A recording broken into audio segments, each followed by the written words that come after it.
I'd like to welcome you to our spring meeting. Hopefully, we'll go through these, have 3 a year, spring, winter, and fall. We're going to skip the summer meeting, since you're all going to be out of town somewhere or other anyway.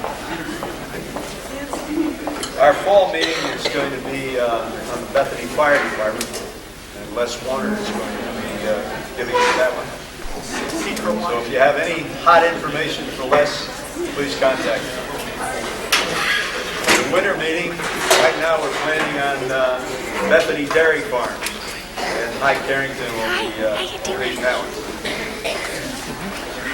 I'd like to report that our membership has passed 225, and I think that's outstanding.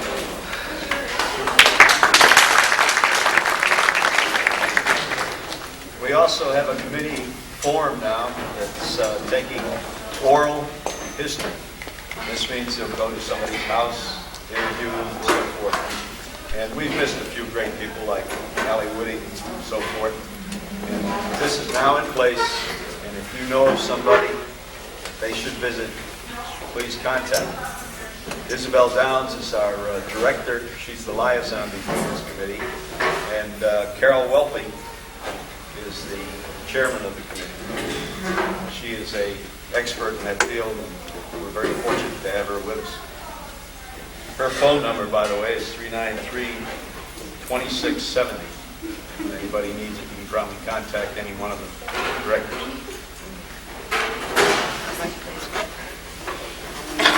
I've got a minute here. I'd like to just give us a fast survey on how you heard about tonight's meeting.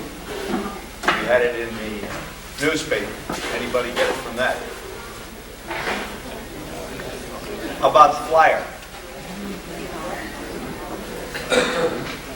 Posters?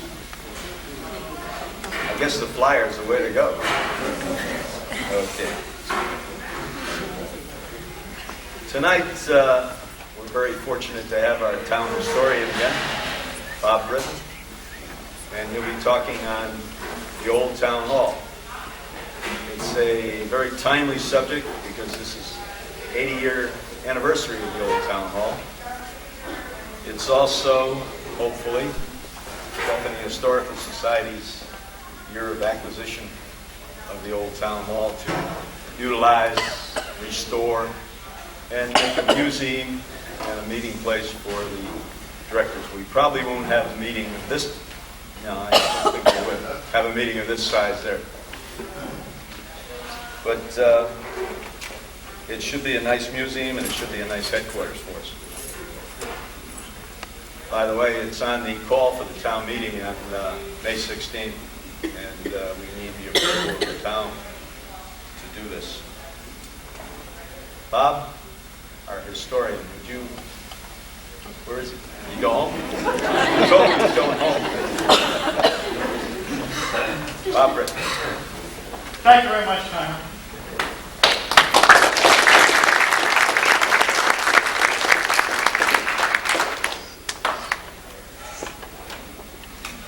I think you'll be able to hear me above the kitchen.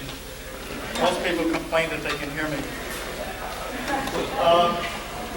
Tonight's subject, as Timer said, is extremely timely, and it's quite an accomplishment for a small town to have done what Bethany did in the year 1914. We built a fairly expensive, for those days, structure for municipal purposes, for meetings. Cost the town $4,500.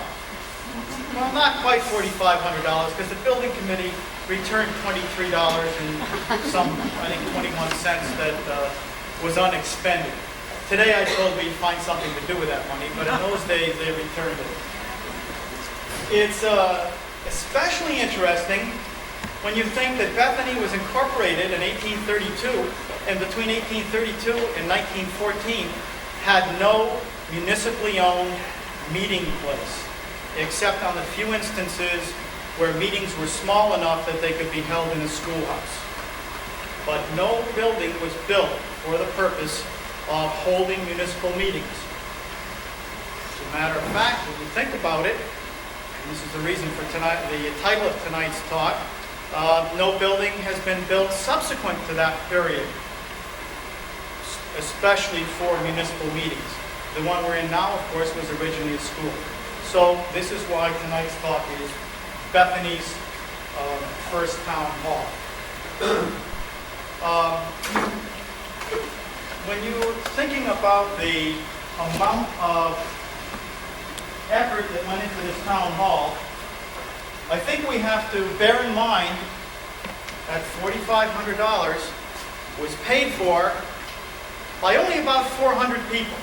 This was the lowest population that Bethany had had in a century before, and probably the lowest population, was the lowest population it had had in a century. The population of Bethany had dwindled as farming had become less and less profitable. I'm going to read you briefly, mercifully briefly, a small article from the Seymour Record of 1915, which is right after the town hall was built. It says, grading around the new town hall is now in progress, and when the grading is completed and grassed over, it will make a very handsome appearance. The building is very commodious and admirably planned for the purposes for which it was intended. A large assembly hall is well provided with seats, has a fine stage with dressing rooms on each side, and is provided with a fine piano.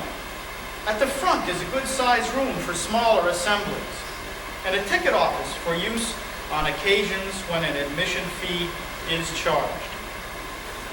In the basement is a large banquet room and kitchen, and other conveniences. Well, some conveniences. A handsome set of dishes of several hundred pieces has been secured with the word Bethany on each. There is a furnace room of ample size for storage of fuel. A good furnace has been installed. The entire cost has been about $5,000. The building is one of which the people of Bethany may well be proud, and we doubt if there is another of the smaller towns in the state which can boast so convenient and complete a town building. That's what the Seymour Record said in 1915. Will, is the pointer there near you? Yes. Could you get that for me? Thank you. Having said that, I will we'll get to getting started, and we'll leave the lights off. What I intend to do now, tonight, is kind of chronologically go through the development of the town hall as a building, primarily. Then we're going to freeze time. I always like to do that. We can't do it in real life, but we can do it in times like this. And we're going to look at some of the ways in which the town hall was used by the municipality, by private organizations, and by private individuals. And then we'll be finishing by starting the clock, as it were, and continuing on with a little more chronological history of the town hall, bringing it hopefully up to today.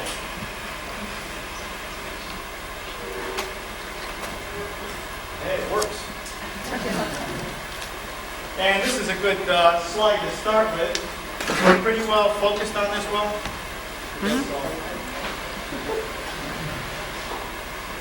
This is the gold leaf sign in the window, or gold leaf lettering on the transom window over the front door of the town hall that proclaims that it's the Bethany Town Hall, which it's not.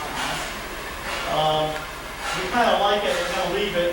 When the town hall moved to here, this was temporarily covered over with masking tape. Get out of your way. Okay. But it's back, and we're kind of glad to keep it like that because it certainly is part of the history of the building. Luckily, nobody's ever thrown a rock through it. They never thought of it in the last 80 years. I'm assuming it's safe for me to say that. I don't think any of you will get the idea and go and do it. The reason for that I have this in here, this is a mantle, probably not the original mantle, because they wouldn't have had one. but it's a mantle that had been installed in Bethany's first schoolhouse that was built at Rocky Corner of Myers Road and Old Amity Road in 1752. This was the first building that any municipal meetings were held in. Anything that had to do with the town. But however, remember there was no incorporated town until 1832. Town meetings could be held in the church. I have the Congregational Church here with the mid-19th century steeple, which I hope someday will go back. This is to indicate that this is where the first town meeting was held in 1832. We have records of it because it says in the minutes of the meeting that this is where it was held, in the meeting house. Nice photo. We may have seen this in the last talk with the old church sheds that are long gone. I have the Hoadley House here because outside the fact I kind of like the looks of Amity Road in 1900. This building, like many private homes in town, was often used for municipal meetings. Town meetings were sometimes held here. Town meetings were small enough that they could be held in the ballroom on the second floor in the rear of the building, the 36-foot long room, which was able to accommodate most of the people who would attend. This is a nice picture of Amity Road before it was widened again, before it was paved. And this is the child's home across from the Congregational Church. In 1876, this small structure was built, and this photograph is courtesy of the Childs. I probably will forget to acknowledge all the people that have contributed tonight to this talk. Virtually nothing in this talk came from town records. Everything came from private collections that you people have been willing to donate. This is the only photograph of Perry's Hall from the outside that I've ever seen. There may be others. This is the best that I've seen. It was just over the brow of the hill. There wasn't such a cut then. Later on, when when the state of Connecticut widened the road, they made a significant cut here. And when you come up this hill today, you'll find that there's a rock face on both the east and west parts of the road. But Perry's Hall was built, was originally built as a gymnasium to go with a boys' school. It was located in the on the present-day child's property. One of the many uses to which that property was put over the years. Between 1876 and 1914, most town meetings, most town elections, and most town functions were held in this hall. The hall was rented from the Perrys. We're going to be coming back to the Perrys a little bit later and their property. This building was torn down in 1914 at the same time, just after the new town hall was built. This is just a broadside that was printed by John Hinman and is preserved in the Bethany Library archives, and it shows a dance being given at Perry's Hall. I have several other broadsides from an earlier period which give the hall different names. This is an interior shot of Perry's Hall. This is about 1913, and it was taken from Bethany Sketches and Records, which incidentally is going to be on sale after you get through listening to me and before you eat in the back of the room. Well, we have to get a commercial in here. It's the American way. But you can see how this was set up with tables and benches. Much as those of you who remember, much as the basement of the old town hall was set up as a sort of banquet room, although we never called it that. We wouldn't have thought. The interesting thing here that many people don't realize, myself being one of them until I thought about it, is these are the old town hall benches that were associated with our 1914 town hall. The town must have owned these benches or bought them, They're much older than the town hall itself. They probably go back to around 1875. Many of these are still in existence in private collections. One was given to the Center Schoolhouse and is up there. And many of these are, you may have one in your attic you want to get rid of. We'd like to get it back if you don't want it. Even if you do want it. Unfortunately, this is me, but this is Perry's Hall today. What's left of it, just the foundation. I have not taken measurements, but I guess I really should. It's now on New Haven, South Central Regional Water Authority land, and it's a matter of getting a dimension on here. We'll know exactly what size the hall was. This is the old print shop on John Hinman's property, and the reason this is here, in addition, those of you who are old timers, and I guess I'm getting close to that, you'll remember there was a fully equipped, although probably 19th century, print shop in here on which John Hinman ground out a lot of the stationery for the businesses in town and printed town reports among other things. Upstairs, however, since John Hinman was the town clerk, this is where all of the town land records were kept. Today we would think that probably they wouldn't be too safe from fire, considering it was heated with a wood stove. You can see the chimney there.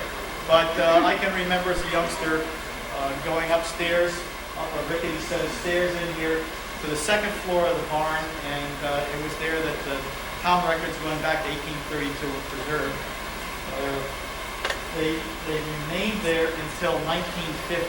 So between 1832 and 1952, all town records were kept in the home of whoever happened to be town clerk at that time.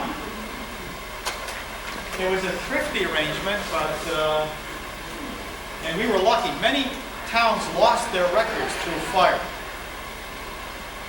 We have Tyler Davidson here. We could show a lot of people. We could show Albert Downs for selectmen when the town hall was built. I selected as one individual to show Tyler Davidson, chairman of the building committee of the original town hall. Very civic-minded person and always anxious to further the town. This is the existing cornerstone. It was installed in 1914. Handsome granite cornerstone. The south side of it, although kind of shaded there, shows you the builder, W.J. McGinn. They're now out of business. You can see a little bit of the detail of the fieldstone foundation there. Interestingly enough, there is no record of a dedication for the town hall, but it's hard to believe that we would have gone to the trouble of building a town hall, creating a cornerstone like that, without putting a box in it with documents. There is no record in the present town hall that I've been able to find, and no record of the contents of this box. I have not been able to find anything that definitively tells us about a dedication ceremony. In a few moments, I'll show you something that indicates that there may have been one, but we don't have anything definitive. There's no printed program. There's nothing in the selectmen's minutes. It just doesn't appear. We don't know why. This is the earliest photograph available of the town hall soon after it was built. And we're not sure exactly when this was. I believe it's before 1919. I'm saying that for a couple of reasons, because in 1919 they put a kerosene post lamp here and it doesn't appear. And it certainly doesn't have electricity, there's no doubt about that. When this building was built, believe me, those conveniences were not as convenient as we might have expected. There was no electricity. There was no running water. There were no bathrooms. There were outhouses. There wasn't even a well. My guess, since I believe those are flags, and this is from a postcard, by the way, These appear to be flags in the window, numerous posters, probably World War I era. You know, it's got to be between the 1914 and 1919, and I'm sure there's World War I posters and things here. Even with a magnifying glass, I cannot identify them, but my guess is this is during World War I, pre-1919. You'll notice it's got shingles, fairly light colored shingles, white trim. The trim is a little bit lighter than the shingles, but the shingles are fairly pale.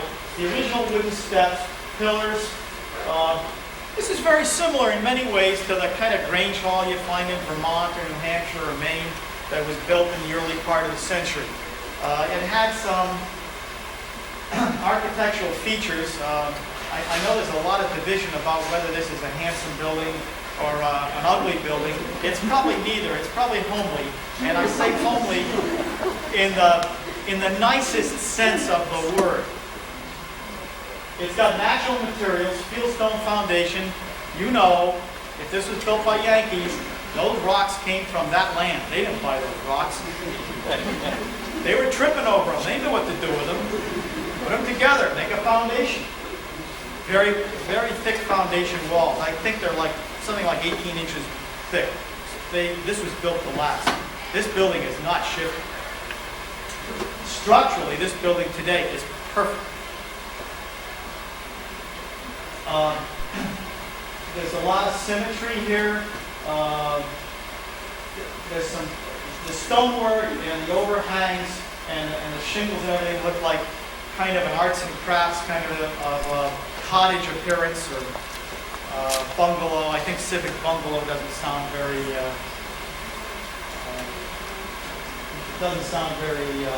complimentary. It does have some kind of colonial stuff. It's got this little window here, the colonial pillars. There's some colonial revival in it. It's better than the typical building because it has this little additional, what we used to call the ante-room in front. And it makes quite a handsome building, I think, or at least homely. We'll give it that. First thing they did was to put up a town post. It cost $1. That's labor and materials. And the town post was for posting notices. That's what you did. You put up a post and you put your notices on it. We use bulletin boards today, but that's one of the first things they put up. And you're going to see it in the photograph later on. That was done in 1914. This photograph does show the town post here. The mailbox. This is an extremely nice sign. This particular photograph appeared on the cover of the 1930 Town Reporter.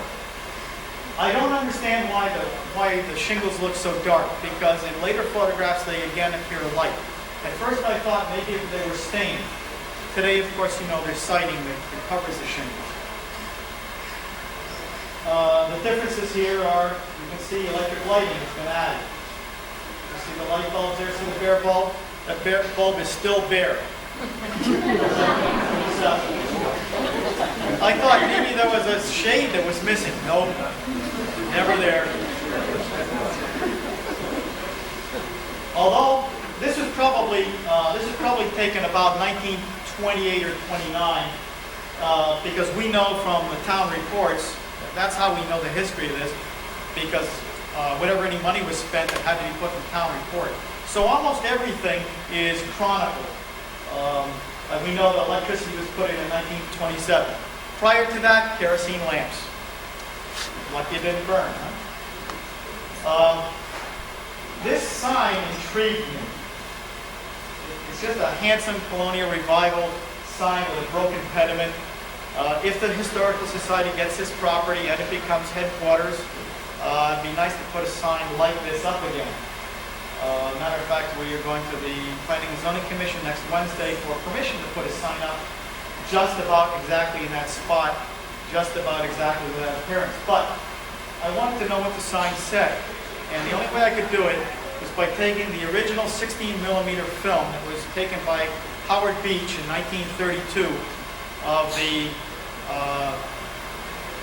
centennial celebration, 1832-1932. and take a single frame. I brought it over, had it blown up. That's a single frame from the film. And you can see a nice detail of the sign. Those of you in the back probably can't see it, but you can't hear me anyway, so it doesn't make any difference. It says Bethany Center, elevation 600 feet. Well, it's not. It's 637 feet. On one of the porches, on the south porch, or south set of steps, there's a brass plate that says 637 feet. But this was probably put up in the early 20s, and the elevations at that time were not as accurate as they are today. So probably when this was put up, that's the best they knew. 1927 is the time that this area got a little bit more accurate in terms of elevation. So we know that's certainly before 1927, a handsome sign. These next two frames show the only evidence that I have that there was a dedication ceremony. Although Isabel Anderson says that her sister remembers something about, and Izzy will have to correct me on this, no one else can correct me, only Isabel, that the list of people, her father told her that there was a list of the attendees at that celebration when it was open that was inserted in the cornerstone. And that's really all we know. However, I found this among the things that were printed by John Hinman. And for better than half a century, he printed things about political and social events in Bethany. Many, many dances, many, many dinners, many of them in the Old Town Hall. The difference with this one that I picked up that intrigued me was, this is the only one that says, supper given by the town of Bethany. Sounds to me suggestive of some sort of dedication ceremony. September 25th, just about when the town hall was finished. Looking through the things he printed, there's nothing earlier than this printed of an event taking place in the town hall. My guess, that's the date that the town hall was dedicated, followed by a dance. I noticed the town charged some money.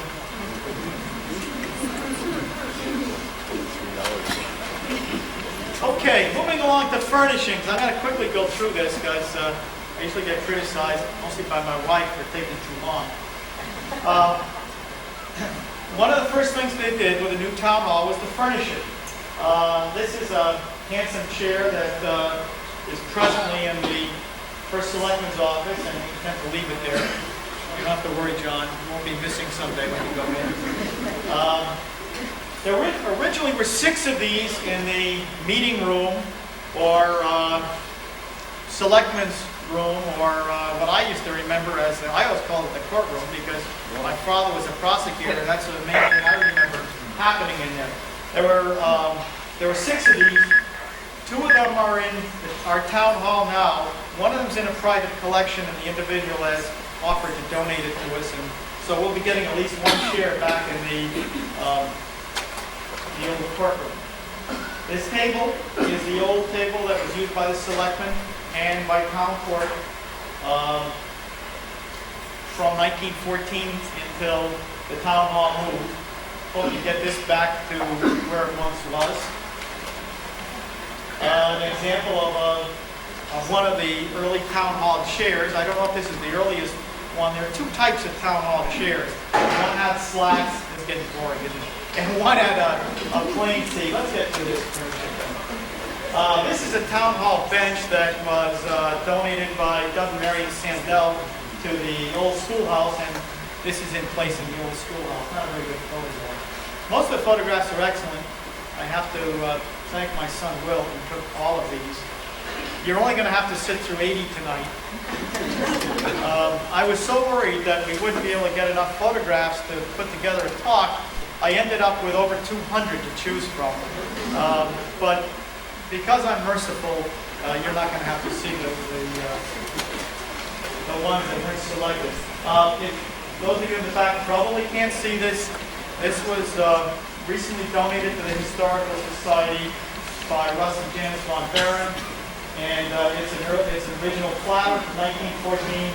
In blue it says Town of Bethany. I wish it were just a little brighter for those of you in back.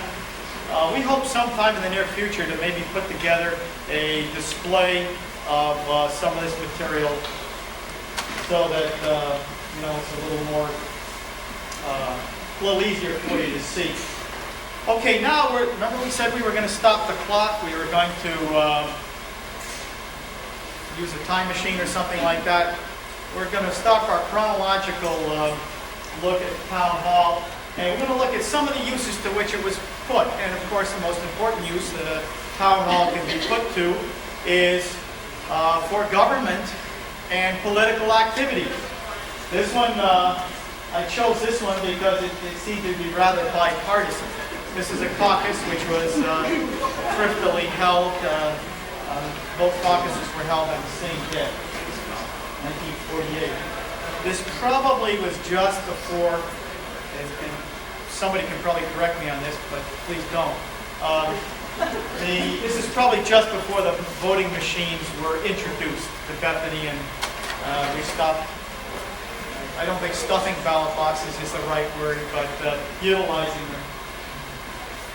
This is a very early sign. We have two of these that have been preserved, showing these are still current. I think the wording is still current here, but these were utilized 75 feet from the polling places.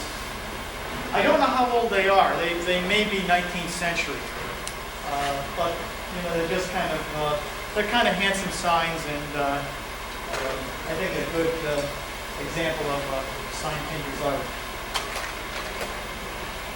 Bethany Town Court, that just introduces us to yet another facet of the use of the town hall. This is the front room, the ante-room. You're going to have to excuse me. I am not going to be able to remember or have time to introduce everybody. In some of the photographs there are maybe 20 people, 30 people, 40 people. When we're all done, there are some of these photographs are on the back table for you to peruse. I think the only person in this photograph that's with us tonight is Henry Saxton.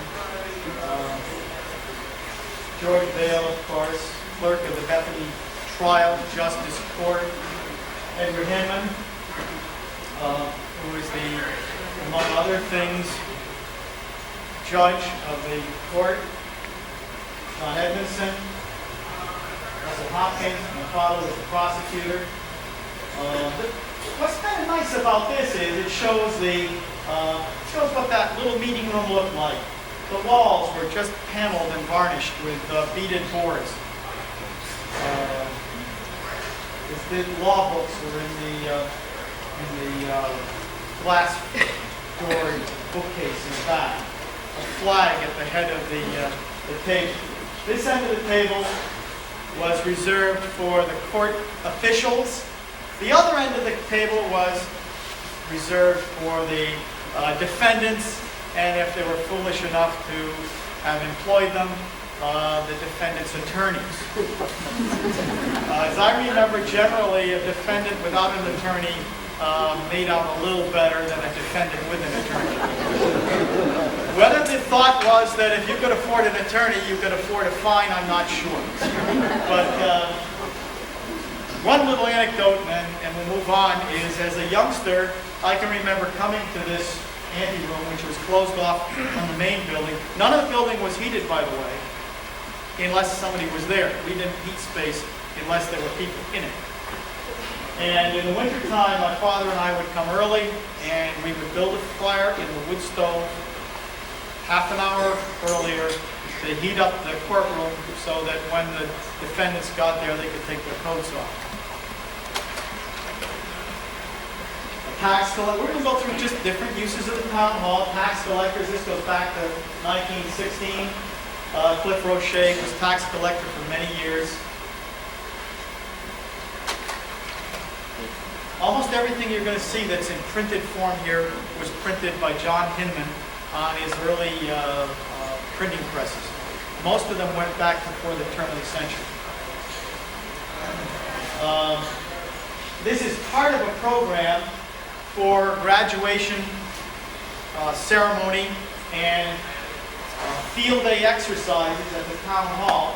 Hard to believe when you look at the space, so much could have been done in front of that town hall. You're going to see in a few moments that Memorial Day services were held there, town fairs were held there, exercises like this. It looks so small when you look at it today. It looked a little bigger when I was a youngster. But this was something I think Hazel Hoppy mentioned specifically in her book. It's available, again, in the back table. That the one-room schoolhouses at the end of the year, all of the students got together, and the teachers and the parents, and the town hall is where they would meet, and the town hall is where they would have these exercises. I think this is a good way to introduce the centennial celebration. 1932 was a big year for Bethany. Maybe a big year because I got several photographs from that period. So I just threw this in, even though you can't see the town hall back here. This is one of the many floats that appeared in the parade. Many teams of oxen. 1932, we still had oxen in Bethany. Most farmers were using horses for haying and farm work.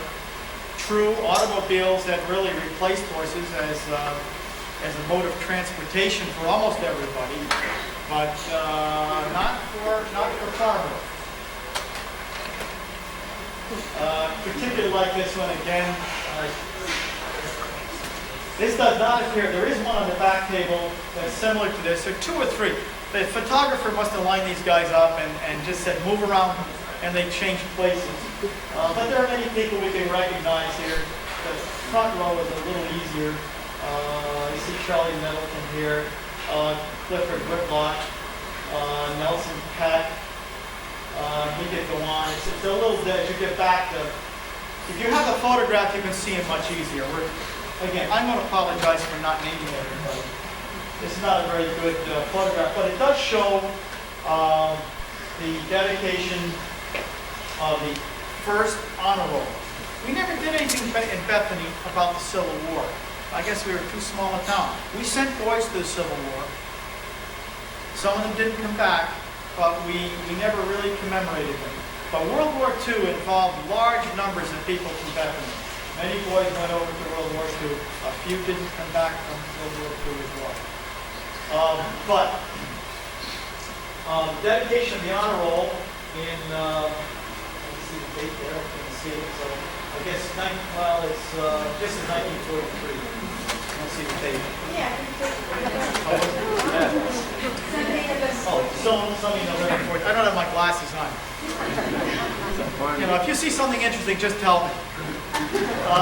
I remember this because my father was very much involved in the direction of the honor roll as well as in the Memorial Day services. So some of this stuff came from our collection.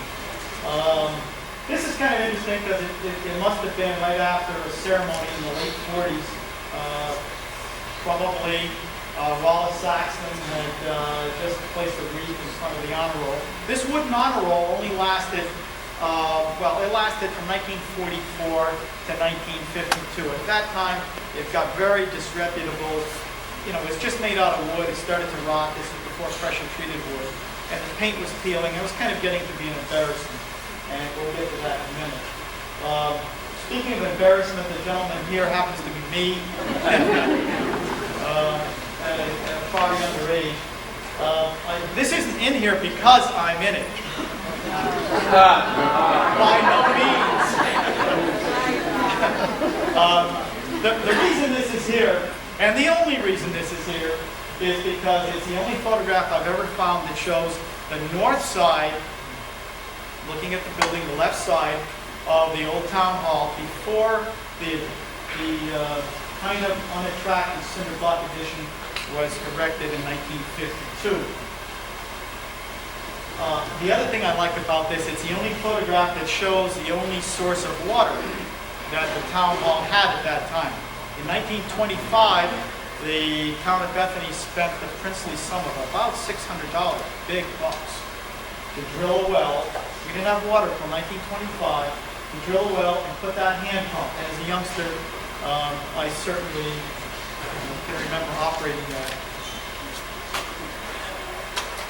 Remember, that means that if we had a dinner in the so-called banquet room, all the water for washing dishes, cooking, everything had to come in bucket by bucket. Another photograph of the honor roll. I'm not sure the exact year. That's Jim Johnson. And at first I thought that was me, but I think that's Bill Edwards. This is another year. This was contributed by, along with a number of them you're going to see in succession, by Bill Ringenberg, who took many excellent photographs in the early 1950s for the Emmy Star. And he searched through his prints and negatives, and he's given us many, many photographs that show us what Bethany looked like in 1951 and 1952. This is probably 1951 and 1952. We can't tell for sure. Some of them we know. In 1952, Bethany started getting very progressive. We could see that we were a little bit behind the times. We could see that we had a town hall without running water. That we had, that we were still storing our precious town records upstairs in a barn. One of the things we did was erect this handsome bronze plaque. And I believe this rock was salvaged from the foundation of Nels Peck's barn. It was being torn down.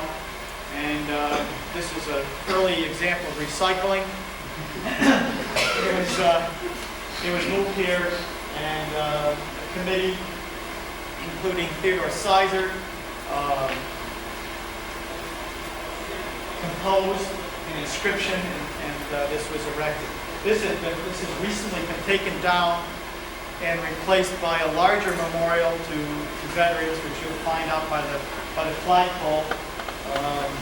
This plaque has been mounted on wood, and if I could find somebody to put a finish on the wood, we'd like to put it up in the foyer here, because it is something that meant a lot to a great many people at that time. Incidentally, just for a little update on the recycling, this self-same rock has been moved over to Carrington Cemetery, and it now says Carrington Cemetery on it. So we don't want you to think we wasted the rock.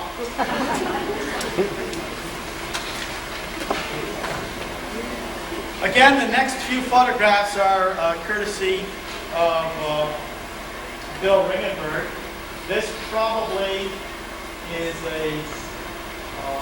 about, again, 1951, 1952. I can't tell you which. I don't know who the speaker is, but this is what we did. These were our Memorial Day exercises. Craig Stahl wanted to know how we celebrated Memorial Day in the old days. Well, I celebrated Memorial Day when I was 10 or 12 years old by going over early and standing on a rickety ladder and nailing up that damn bunting.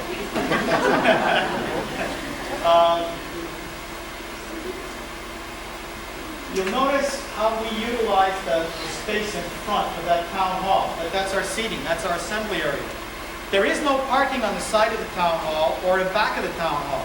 As a matter of fact, at this time, we didn't own any land in back of the town hall. There was no space back there.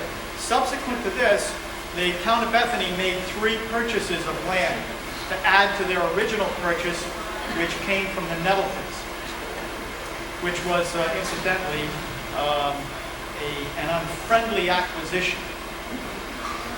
The original third of an acre that this was built on was condemned from the Nettleton family.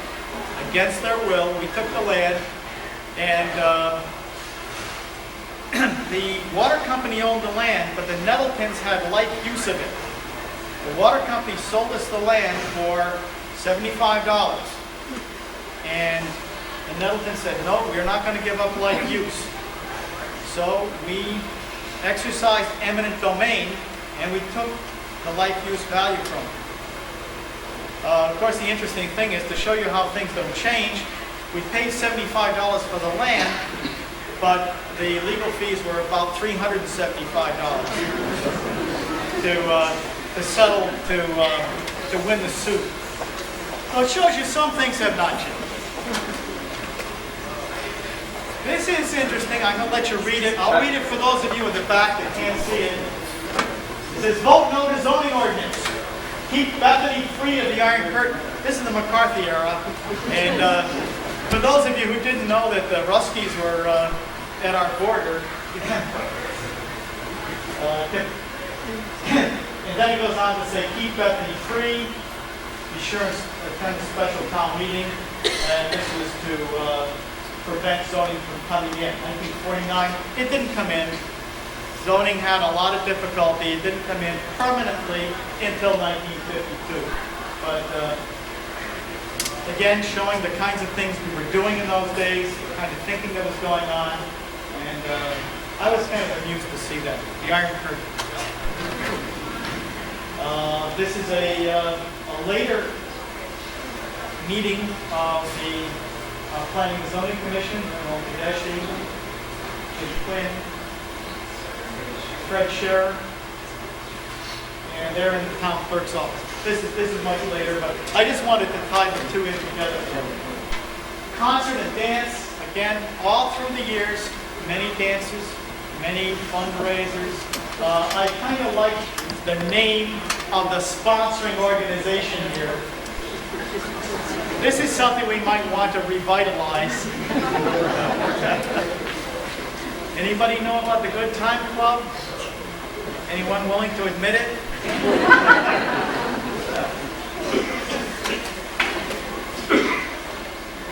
This is the earliest photograph we have of a group of people in the town hall. Fortunately, well, later on you can see it in the photograph. This is in the back of the room. You can look through the doorway and read 1921 on the calendar, and so we can easily take this.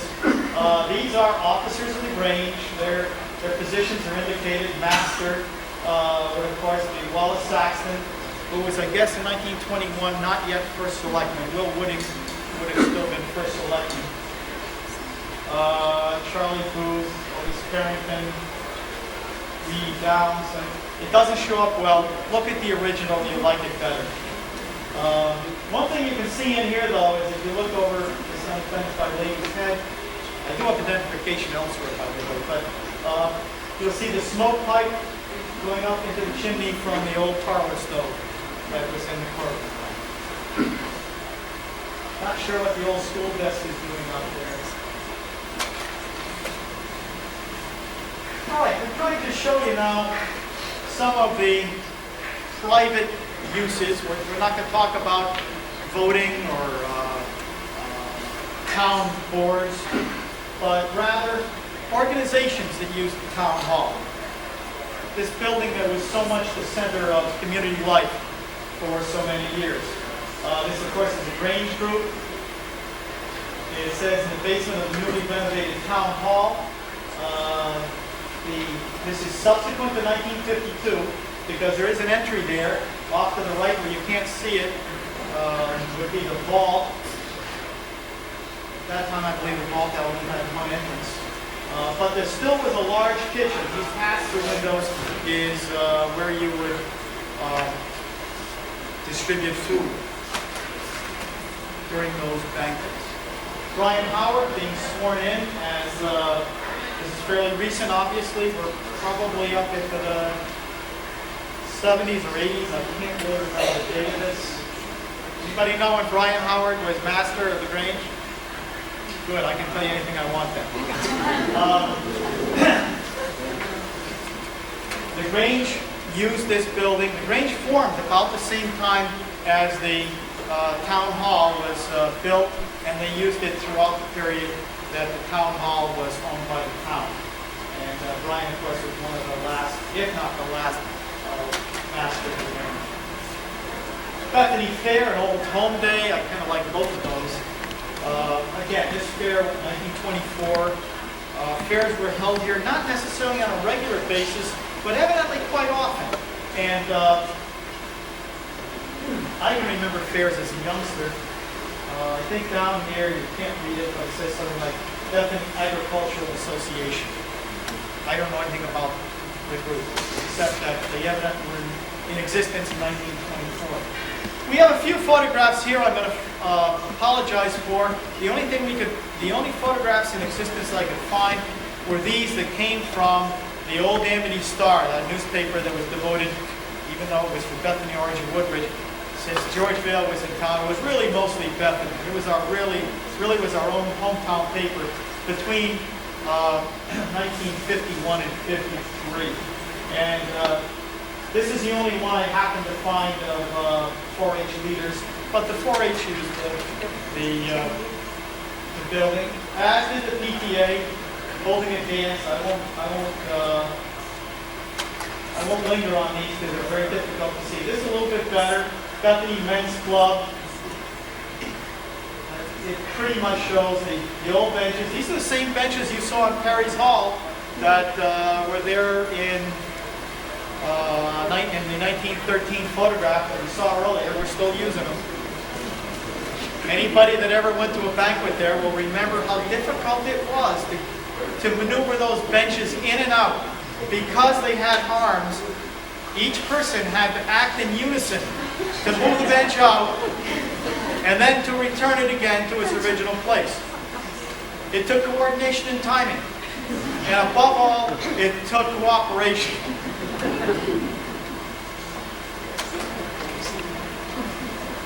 Ladies' Aid from the Congregational Church used the building extensively. At this time, remember, there was no parish house at the Congregational Church, nor was there a parish house at the Episcopal Church.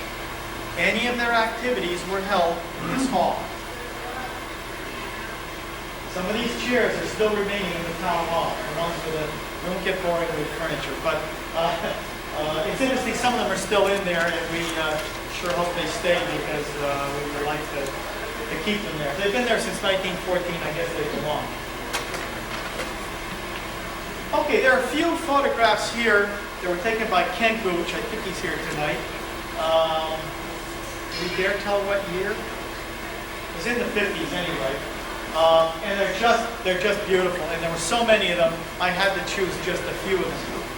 They obviously were a Christmas bazaar. They're extremely colorful. They show a lot of life in this building. They show how it was used. You can see this is looking north out of the courtroom. You can see the state statues are still in there. Some of the large chairs. At least they seemed large when I was a kid. They really shrank. These pocket doors were closed. They fit in. They're called pocket doors because they fitted into a pocket in the wall. They recessed right in. You could pull them out to close. Push them back in when you wanted them open, and that way you'd only heat the area that you actually needed. We assume those are still there. It looks like they're probably covered up with plywood or something like that. Subsequent to this period, in the 1960s, the town lowered the ceiling in the main auditorium and covered the walls with sheetrock and took out the stage and put in a new floor. And we're going to be seeing all of those changes. I kind of miss the old wood. Maybe someday we'll be able to take off the sheetrock and get back to the varnished wood, but that probably will not be one of our first courses of action upon acquisition. The book table. All of this area is covered now. This area is missed. This area is missing, this little ante-room. There's a ticket booth right next to it. Notice the shades had shades rolled from the bottom to the top, seemingly in defiance of gravity. It was done through the miracle of a pulley.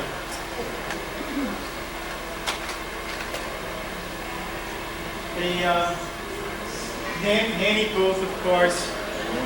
Anybody would recognize Nanny. But just beautifully decorated.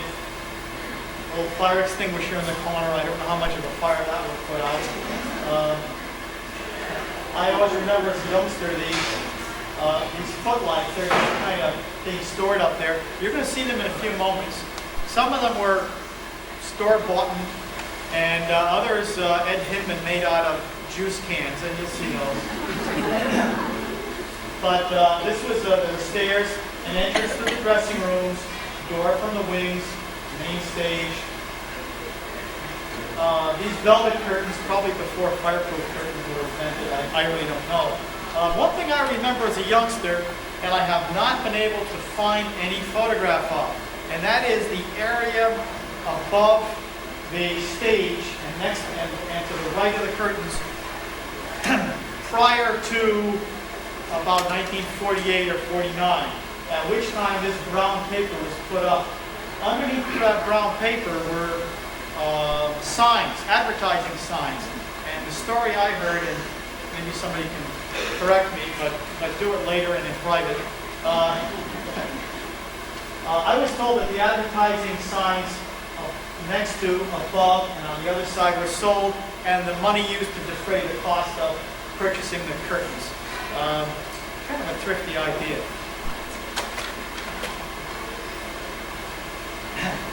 Those of you in the back can't read this, and you probably can't see it either, but it's just to show you the kind of plays that would have taken place here. This is put on by the Ladies Guild of Christ Church, and the play is called Aunt Susie Shoots the Works. Well, we can only guess the plot, but it doesn't look like a serious commentary on social conditions.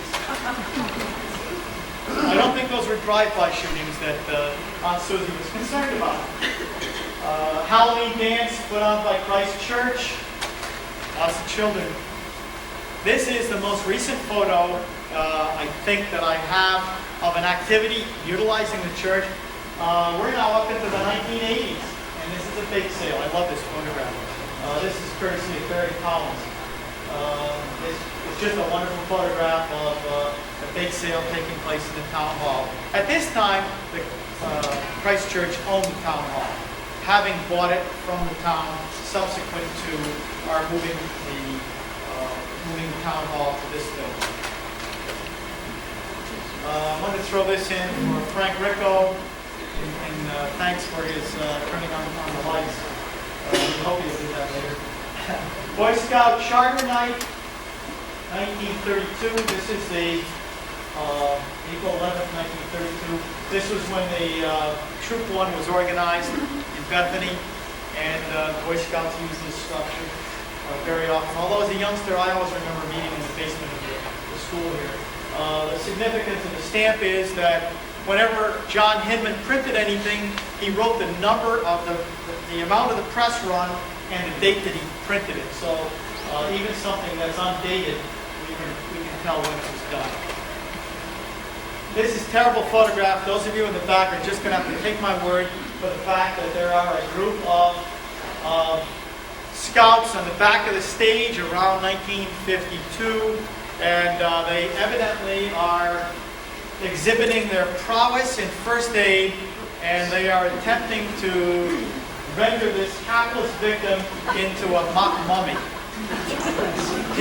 He seems to have so many bandages on him that I doubt that he could get up if he wanted to. But in those days, more was better. If a few bandages were good, then you used up all you had. That would be better. I wish I knew more about this. This is courtesy again of Bill Ringenberg. Just a charming Christmas play put on by the youngsters. Again, it's got to be around 1951, 52 at the latest. I kind of think this would be a fire marshal's dream. You know, find 12 things wrong with this picture, or an insurance man. This chair, obviously, the person who set up the chairs, Frank, never do what this person did. Setting up the chairs, they certainly ignored the admonition, the chalk sign. Probably says broken, do not use or something.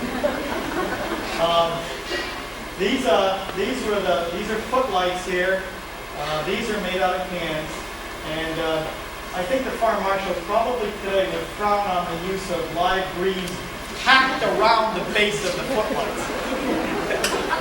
But regardless, it didn't seem to burn down, and we still have it.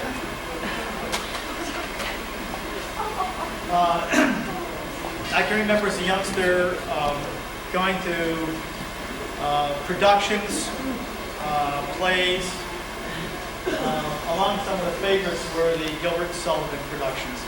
And I didn't realize it until I found this, that there was a Bethany Gilbert Sullivan Society. I don't know how many of you knew that. But anyway, this is a program for HMS Pinafore, 1948. This 46, 47, 48 period was very active. I have a program, I guess, that came from Gilbert Whitlock for a trial by jury, which was presented, I think in 47 or 49, it wasn't 48. This next photograph is going to show you the cast of the Pirates of Penzance on the stage. And my concern was, with this many people in the cast, who would be left to watch it? It appears that they may have added a couple of people to the stage. There are the ubiquitous footlights.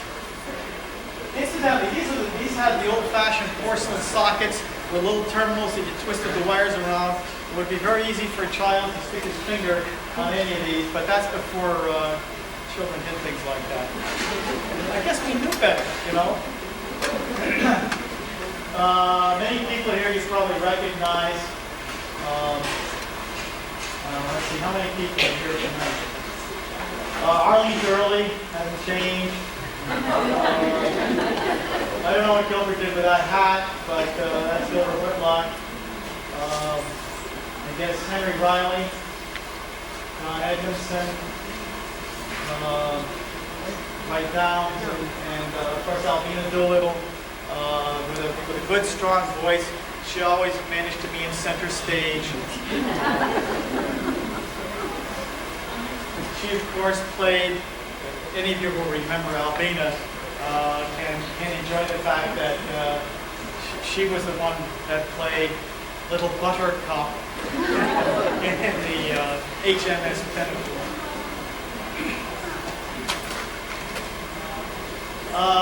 This is kind of interesting. Fire department was formed in 1934. Our next talk is going to be on the history of the volunteer fire department, so I won't give away all the good stuff and leave that for Les Warner. But this is their second annual masquerade ball, 1936. They must have started these right away. And I just kind of like this one because I like the witches on there.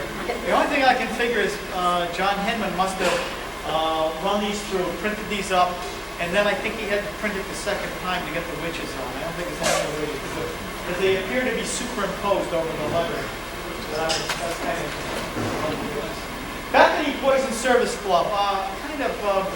Was kind of interested. I ran across a photograph, excellent professional quality photograph of an event that took place in the town hall. Looking through the, I guess my son Will, located in the library archives, the minutes of the Bethany Boys and Service Club, which was formed in 1943, 42 or 43, right after we entered into the war. I guess 43. This was a group, and I think it was headed by Tucker Downs, and it was designed to provide some aid and comfort to the GIs that were overseas. And any of you who remember being a GI overseas, you may remember that at Christmas time you got a couple of dollars. Some years they voted $2 or some years $3. And there were other things that were sent that they thought GIs could use. I think one year they made sewing kits or something. And generally it was to support the soldiers. I think they wrote them letters. And the complete minutes of the organization in the Clark Memorial Library. This particular invitation happened to be between the pages, and I just wanted to show you this. Saturday, May 4th, 1946. This is a banquet in honor of the returning servicemen. We have two excellent photos. The minutes of the organization indicate that this was about their last act. They held this dinner. I found my mother was one that organized it, in the basement. And I think you're not going to recognize these people here, but for those of you at the back especially, you'll get first shot at getting at the back table and seeing these.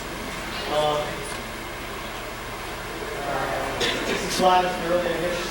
Gladys is here, and she has so much shame. You're going to notice a number of other people that you can pick out when you look at the photograph. I won't ask you to strain your eyes, but I believe that, well, this is certainly Wallace Saxon. I think you're going to find that back here, it's pretty easy to pick out Frank Zyka. Arthur Kinney's here, for those of you who remember Arthur Kinney. The Bices are here. This appears to be Gordon Carrington. Maybe Edie can help me. It looks like Gordon Carrington's kind of in the wings there, which is appropriate. Later becoming first selectman himself.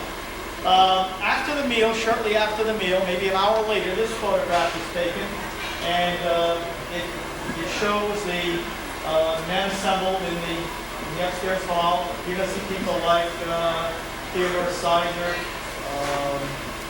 Again, you're not going to come with Frank Zyka. This is Harris Hoppy, and again, I'm not going to try to pick everybody out. But look at the work that the ladies did to decorate that hall with crepe paper streamers. Very impressive. At first, they had done such a good job, but even the ceilings is covered with decorations. I couldn't even tell what direction, but this is the entrance to the stage. The stage is over here. The doors out into the anteroom or courtroom are there, and in phantom, in back of the decorations, is the old World War I honor roll. No idea where that went. It's disappeared. I've never heard of anybody seeing it in the last decade or so. If anybody, I find it hard to believe somebody would have thrown it out. If anybody finds out where the World War I honor roll is, we sure would like to get it back. It's sitting in somebody's barn or something like that. In addition to things like that, we have social occasions. George and Olive Howard got married in a Grange ceremony in the town hall. Many receptions were held here. This happens to be the 1955 wedding reception of Walter and Isabel Anderson. This, of course, is Ellie and Bev Downs in the back. Just to give you an idea of the range of things that took place in this building. The part of the reception, of course, would be refreshments. This is Isabel's father, Ellie, who was selectman when the town hall was built. Mrs. Downs. This is pretty boring, isn't it, actually? But it's a notice of special town meeting. Those of you without superior visual capabilities won't be able to read it. It's kind of interesting. This part is for the benefit of Les Warner, because November 12, 1952, authorized selectmen to borrow $10,000 for the purpose of lending it to the Bethany Volunteer Fire Association for completion of the firehouse. Showing you how busy we were in the early 50s. Tremendous increase in population, tremendous changes in how we did business in town. This is the time when we added on to the town hall. We built the new firehouse. In addition to the town hall, voted upon the appropriation of an additional $2,000 to proceed with the town hall addition.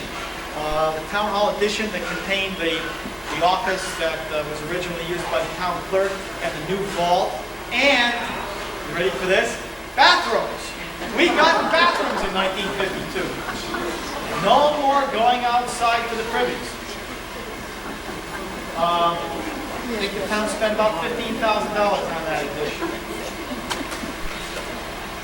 I love this photograph, and I guess got a pretty good story. This is courtesy of Alice Buckman, and she took it in 1949 when she was very young.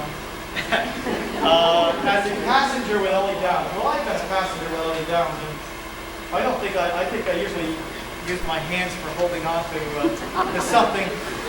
Rather, I don't know how she did it with a camera. Probably a strut of the plane that Ellie was piloting. It's just a great look that we never see of Bethany Center. We're looking, of course, at the back of Christ Church and the churchyard with all of the white marble stone shining in the sun. There's of course, the fence around it. The old barns that used to stand out where the parish house now stands. The privy that's no longer there for the congregational church. Our church sheds, of course, are still there. The Episcopal church. The congregational church across here, you notice, also doesn't have a parish house. You notice, as far as parking is concerned, there isn't any. There's no parking in back of the congregational church. There's no parking even on the side. People just kind of pulled up onto the grass. The only parking here was along the road. There's no parking on the side of the town hall. There's no parking in back of the town hall. As a matter of fact, the property line at that time, in 1949, was an extension of this fence. If you took and extended that fence across, that was the back property line of the town hall. We didn't have much space. That's why we had to buy 3 different parcels from the water company. We first bought a little parcel here and another one, and then finally a larger one that came out at a much, much lower elevation. The water company was very generous and didn't charge us much. Matter of fact, 2 of them they may even have given us, and one they may have charged us $75 or $100. The one other thing that I want to show you from this photograph before we go on is the placement of the original conveniences. The outhouses. This was the ladies, and this was the men's. There was a little entrance building, which I later found out had been built in 1929 to accommodate chemical toilets. And but I don't remember chemical toilets. Somebody must have gotten tired of emptying them or something. So when I was a youngster, there were just the 2 privies, and there was a little walkway between the building and the privies, a little space, which provided ventilation, which was a good idea. Enclosed, I remember it was enclosed by chicken wire, so you couldn't sneak in there without going through the building. I don't know how many people want to sneak into a privy, but probably to control people coming in without paying the ticket admission, dancing or something like that. Okay, moving on. We're going to start getting chronological again. We're going to start up our time machine now that we've looked at what this looked like in 1949. We're going to bring you up to about 1953. Matter of fact, I think this is exactly 1953. First photograph we have of the new town hall addition. This part, of course, was the town clerk's office. Next door was the vault, and then the running water facilities beyond that. I particularly like this because when the town hall was moved from that building to this building was designated as a Stanley Downs Memorial Building. And this is Tucker's truck, and I kind of like that. Say that. Beg pardon? I was going to say that was Stanley's pickup. Yep, that's Tucker. He always had a Jeep. Yeah, he always had the Jeep, although he never drove it on snowy days. He was always afraid that if people complained about the condition of the roads, and he said, gee, they're all right, they'd say, but you've got 4-wheel drive. So on a snowy day, he tended to leave it home. Because I asked him about it one time. And he told me. Okay, moving up, this is, I don't know why it's here, but it's the only photograph we have from 1956. Happened to be one of a series of slides that was taken by Dorothy Morgan in 1956 as part of a project. You notice that bare bulb that was put in 1927, still there. It's there right now, by the way. Probably not the same bulb, but the same socket. We did take down the kerosene lamp, though. I'm going to go back one. The only thing I didn't mention is the roof, gutters, and the asbestos siding that we're mostly used to. I've never seen it without the siding, although I hope sometime in my lifetime to see it without siding. This was put on in 1939. And the story, I guess I can tell this story. The installer from Woodbridge, John Ford told me this story, so if it's not true, you can blame him. The installer had been picked up for speeding. If it's not the truth, it's close, or maybe better. Had been picked up for speeding. He appeared in court. He was in the building business, commented that the building looked kind of shabby. Evidently, the town fathers were present. They agreed. He gave him a price and got the job. It cost about $500 or something for the siding and the roof. So that was probably the best speeding ticket he ever got. But all that work, the roof may have been changed since then, but the siding and the gutters date from 1939. This is unfortunately from a newspaper, and the quality is not too great. But it shows when we took off the wooden steps in 1964 and put on the masonry ones. I think the town crew did this, and they did a fine job of matching in the stone to the stonework that was done on the original foundation. I think we probably believe that. This brings us up to the bicentennial of the United States. And as one of the bicentennial projects, a quilt was made, and it's hanging presently in the main hall of our town hall, right up here over 2 steps. And the center panel, made by Betsy Seaton, was the town hall, the old town hall. Town hall, of course, was still being used at that time. By the way, Betsy Seaton has done a line drawing for us as a logo, and it's on display in the back. For those of you who are still awake. Okay, now we come to the big switch. We're moving from the old town hall to the new. This is an article that appeared in the paper. You can see the porch there, the more recent porch rather. Thanks to Barry Collins, we have this fine photograph. This is moving Bethany style. Those of you who worked with, as I did, on moving the library, and realized that we moved the whole town library from one place to another, including all of the improvements and all of the moving costs, for about $100. We'll appreciate the fact that when we moved the town hall, we used the town crew. And you'll notice the first selectman prominent in lending a hand. Here's Gordon loading a piece of furniture onto one of the town trucks to move over to this building. Thanks, Barry. The new town hall under construction, the new vault removed.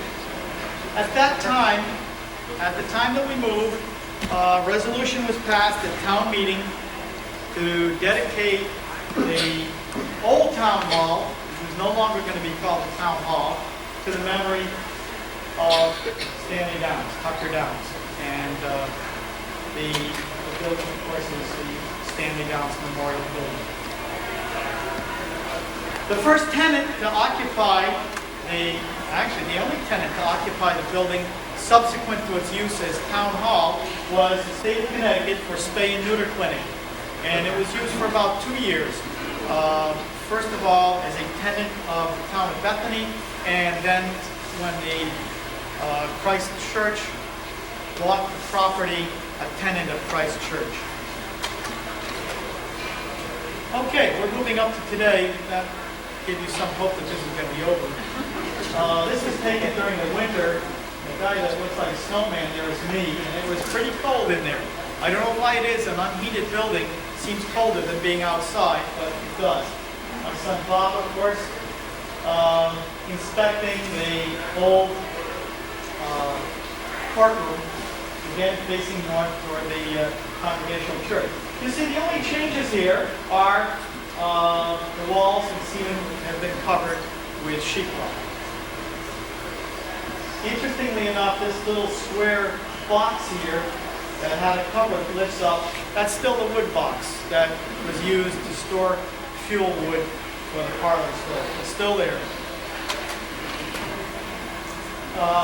This is the main meeting room, looking north. The reason for the high windows is that's where the stage has been. The stage, of course, has been removed. The walls covered with sheetrock, the ceiling lowered, and fluorescent lighting put in to accommodate the town use prior to the use of this building. This is what the town clerk's office looks like today. It's just kind of being used for storage and is in a condition of disrepair. This is your board of directors. You have to identify them. Well, I guess in fact you can't see Alex Bumpton, Bill Anderson, Bob Brinton Jr., he's the younger one. Ed Sapega, he's the taller one. Tyler, he's the one with a beard, you can recognize him. Hyde Carrington, myself, Edie Carrington. Missing from the photograph is my son Will, who, as usual, is in the back of the camera, as he is right now. And that's the town hall today. This was taken, I think, what we took, 7th last fall, before the leaves came down. I thank you very much. I'm sure that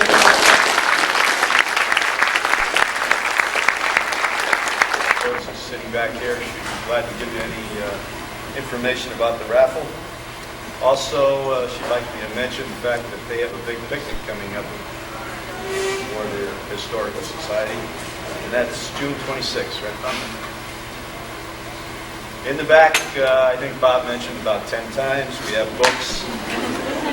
We also have a lot of photos that are quite interesting, and the drawing by Betsy C. You can see that back there. Ed Sapega's back there taking membership, and the refreshments are there. Thank you all for coming.